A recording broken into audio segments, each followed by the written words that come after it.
बहुत बहुत स्वागत है आप सभी के YouTube चैनल सक्सेस बुक पे। आज के इस वीडियो में हम बात करेंगे कि जो सोशल स्टडी का जो डीएलएड एंट्रेंस एग्जाम में क्वेश्चन पूछा जाता है और जो बहुत सारे लोगों का भी एग्जाम आने वाला है, उसमें कैसे आप 15 प्लस स्कोर कर सकते हैं। और बहुत सारे लोगों ने एग्जाम भी दिया है, तो वो कैसे तैयारी किए थे और कहां कहां से तैयारी किए थे, क्योंकि आप जब डीएलएड एंट्रेंस एग्जाम का तैयारी करना शुरू किए थे उस टाइम आपके पास जो सिलेबस पता होगा उसमें लिखा गया था कि सारा जो टॉपिक होगा वो 10th लेवल से ही पूछा जाएगा। तो आखिरकार क्या 10th लेवल से क्वेश्चन पूछता है, हम कैसे तैयारी कर सकते हैं बहुत ही कम समय में। जिन लोगों का जो है कि एग्जाम अभी आने वाला है वो 2 से 3 दिनों के अंदर में कैसे वो तैयारी अच्छे से कर सकते हैं जिससे कि उनका स्कोर 15 प्लस स्कोर हो सकता है, कहां से तैयारी करें। तो आज की इस वीडियो में हम सारा बताएंगे कि किस किस टॉपिक से ज्यादातर क्वेश्चन पूछा जाता है और आप कौन कौन से टॉपिक को पढ़ सकते हैं जिससे कि आपका स्कोर आराम से 15 प्लस स्कोर हो सकता है। तो चलिए हम बात करते हैं इसी पे अच्छे से, ताकि आप लोगों का कोई भी डाउट होगा वो क्लियर हो जाएगा। तो सबसे पहले यहाँ देख सकते हैं आप जो सोशल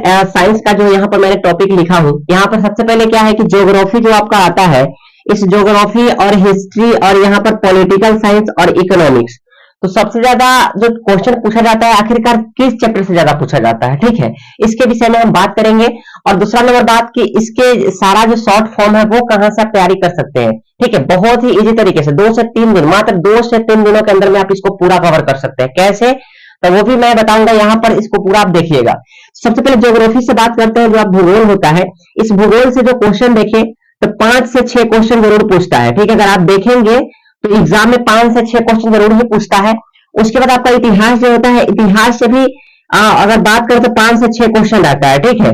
5 से 6 क्वेश्चन इससे भी रहता है। और पॉलिटिकल साइंस जो होता है इससे भी आपका देखा जाता है तो 4 से 5 क्वेश्चन रहता है, ठीक है, 4 से 5 क्वेश्चन यहाँ से भी रहता है, ठीक है। राजनीति शास्त्र से भी आपका जो है कि 4 से 5 क्वेश्चन पूछा जाता है।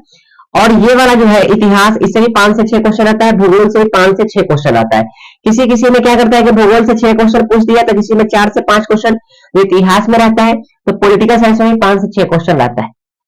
तो सबसे ज्यादा जो क्वेश्चन रहता है वो आपका रहता है भूगोल में और इतिहास में और राजनीति शास्त्र में, सबसे ज्यादा क्वेश्चन पूछा जाता है। और अर्थशास्त्र क्वेश्चन बहुत ही कम पूछा जाता है इसे, तो आप इसको 3 से 4 क्वेश्चन मान सकते हैं, ठीक है। तो सबसे ज्यादा अगर देखा जाए तो भूगोल का क्वेश्चन रहता है, बहुत ही इजी क्वेश्चन रहता है। उसके बाद इतिहास का क्वेश्चन भी रहता है। उसके बाद पॉलिटिकल साइंस का, राजनीति शास्त्र का भी क्वेश्चन रहता है।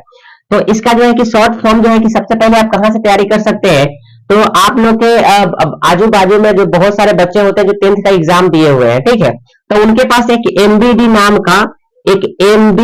का एक बुक होता है, ठीक है, जो बहुत सारे 10th वाले बच्चे पढ़ते हैं, पढ़ाई करते हैं। तो उस एमबीडी वाले बुक का जो एक सोशल साइंस का एक चैप्टर ले लेना है, उसमें सारा टॉपिक दिया हुआ रहता है। 10th के भूगोल के जो भी टॉपिक होंगे, इतिहास के जो भी टॉपिक है, राजनीति शास्त्र के जो भी टॉपिक है और अर्थशास्त्र के जो भी टॉपिक है,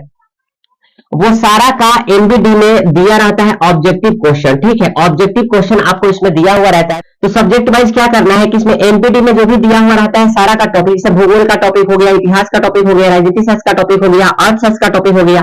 सारा को अच्छे से याद कर लेना है आपको, ठीक है, एमबीडी से। एमबीडी किसी के पास होगा तो आप मांग सकते हैं, अगल बगल में बहुत सारे बच्चे हर साल देते ही रहते हैं एग्जाम, तो उनसे आप मांग सकते हैं सोशल साइंस का, उसमें सारा कुछ मौजूद रहता है। और इसके अलावा एक और मैं प्लस पॉइंट कहना चाहता हूं कि अगर आपके पास 9वां के किसी के पास अगर जो है कि भूगोल का, इतिहास का और राजनीति शास्त्र या अर्थशास्त्र का अगर बुक है, तो 9th के बुक्स को भी एक बार आप जो भी ऑब्जेक्टिव क्वेश्चन में दिए रहते हैं, एक बार आप उसको एक बार देख लीजिएगा, क्योंकि उससे भी कुछ क्वेश्चन जो रहते हैं वो इतिहास का या भूगोल का वो क्वेश्चन रहता है। इसमें ज्यादातर जो नदी वाला जो होता है या नदी घाटी परियोजना हो गया, ये सब के बारे में आपको भूगोल में 9th के भूगोल में आपको अच्छे से देखने को मिल जाएगा, या आपको 10th में भी मिल जाएगा, ठीक है। तो अगर आप एमबीडी अगर 10th वाला एक बार पढ़ लेते हैं, उसके अलावा अगर 9th का भी ये एक बार किताब का जो ऑब्जेक्टिव क्वेश्चन दिया हुआ रहता है वो आप कर लेते हैं, मुश्किल से आपको वो 1 दिन का समय आपको लगेगा, आपको 1 से 2 दिन में आप इसको अच्छे से पढ़ सकते हैं। अगर पढ़ना चाहे तो 1 से 2 दिनों में आराम से आप कवर कर सकते हैं। तो जिन लोगों का एग्जाम जो है कि 2-3 दिन बाद अगर होने वाला है,